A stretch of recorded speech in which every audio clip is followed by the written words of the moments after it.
This video is dedicated to all these individuals out there with that Disneyland mindset. The type of people that like to explain away all these different types of crime by saying, oh, it's just the result of poverty. The videos I make about self-defense, and I got all you people crying about how, oh, they shouldn't have done that because why are you being so aggressive to somebody who's violating your family member or breaking into your home or trying to steal from you? You should have went an alternative route that suits my interest. You cannot police how people defend themselves, their family, other people, or their property. I've told you numerous times, I value all my items more than any of your lives. Why? I paid for these things and I don't know any of you, and I will defend my things to the best of my ability. Why? Because they're mine and I do not value anyone, man, woman, gay, straight, black, white, who is destined to try to take something from me because they're poor, they have a bad upbringing, they seemingly get bullied in school. Whatever weird excuse you want to throw out there,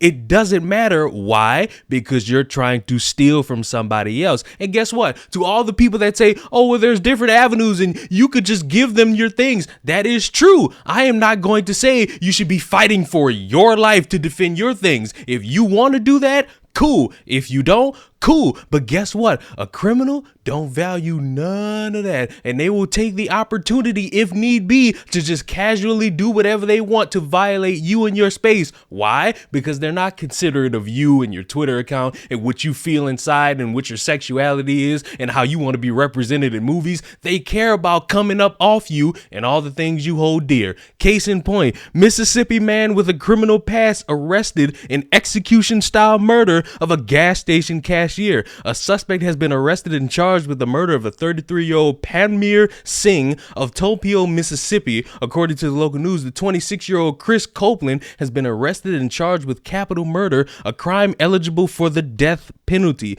Police Chief John Quacker, great name, said of the murder, with 27 years in law enforcement, this may be one of the worst ones I've ever seen. The victim was literally executed in the back of the head inside his store where he was trying to make a living. It is just absolutely outrageous. The prosecutor said it best. It's monstrous. Singh was working as a cashier at Chevron gas station at Cliff Gookin Boulevard and South Thomas Street on Sunday morning when the suspect arrived to rob the store. Surveillance footage was recovered which shows Singh complying with Copeland's demands. At Copeland's demands, Singh handed over the cash register money and opened the safe. Then Copeland ordered the victim to kneel on the floor. He proceeded to hop the counter and shoot the man in the back of the head, execution style. So you mean to tell me while y'all sitting there saying, oh, you could just hand them all your things and they'll just go away. Oh, you could just let them peruse around your home and take all the things and they'll just walk away. Oh, you could let them do all these things and they'll just walk away. You mean to tell me in your Disneyland mindset, you don't think for a second that the person who's robbing you wouldn't kill you, wouldn't put a bullet in the back of your head, wouldn't end your life even if you comply with them? Y'all spend all this time talking about how even if black people comply with the police, they're still gonna be hunted down. In your weird mindset, you don't think a criminal wouldn't put one in you just because you handed them all your things? No, for the upteenth time, I don't know how many times it needs to be said, no matter how many hoops y'all want to jump through to justify all these people doing criminal things, at the end of the day,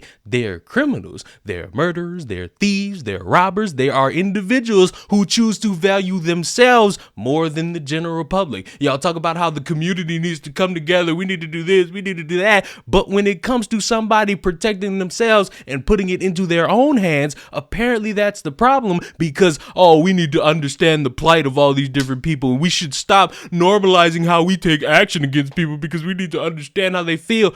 Fuck that. They're trying to take from you. And in this instance, it disproves all this weird shit y'all talk about in regards to self-defense. If you just sit there, they're gonna walk away. No, you handle the situation as best as you can. If you think handing over all your things is the best option, go ahead. If you think you could defend yourself and take out somebody who's trying to take you out or rob from you, go ahead. There is no one definitive way to handle a situation based on any circumstance. You could try and test your luck. And if it works out for you, perfectly fine. You're the next Jason Bourne. And if it doesn't and you end up in a casket, well, next time you should be a little bit smarter than that. It is not anybody's one job to police how everybody handles self-defense. There are different ways to do this. And when you weirdos get on all these different social media accounts and you try to police somebody and how they handle a situation, you are opening yourself up to the biggest layer of criticism on the planet. And you don't realize, in the grand scheme of all this activism and all this peacefulness,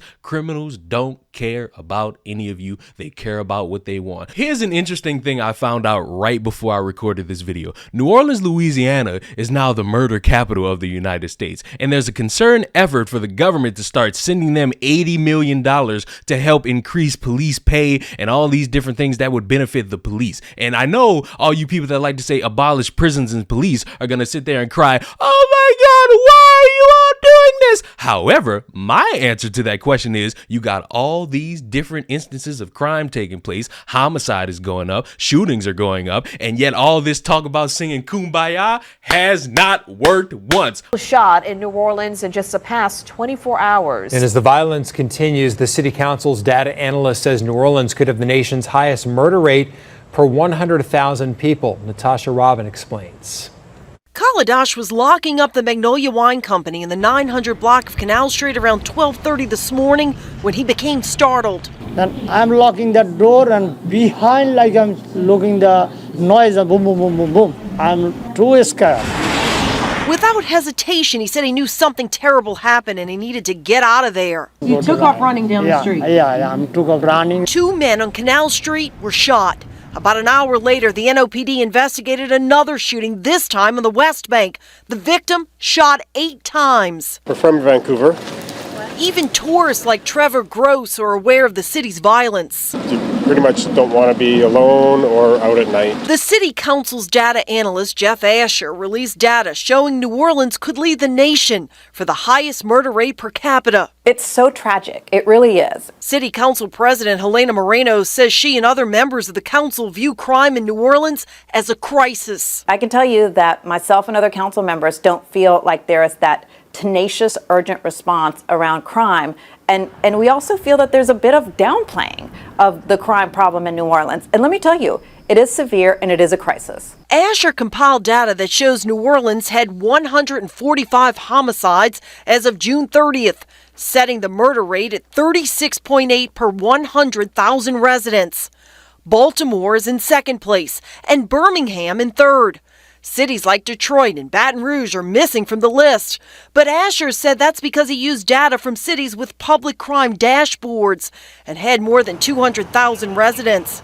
The NOPD, though, says Asher admits the statistics are incomplete, and they say the numbers do not provide a complete picture of the circumstances facing New Orleans and nearly every other large city across the country. Look at what's happening with the carjackings, with the murders in our city. I can tell you this, that the rate we're going to have more murders than we've had since before Hurricane Katrina. So I don't care whether we're 1 or 2 or 3, it's all horrible. Moreno says the council's made multiple suggestions and taken action to address the crime problem, but she says there doesn't seem to be a sense of urgency from top city leaders to carry anything out. We can't get like these basic little things done to move progress, to move things forward. So that's why I wonder, is there a real recognition of the severe problem that we have with violent crime in the city or not? The NOPD pointed out some of the underlying issues facing society right now, like inequality of employment or educational opportunities, stating that those issues are beyond the capacity of law enforcement to address.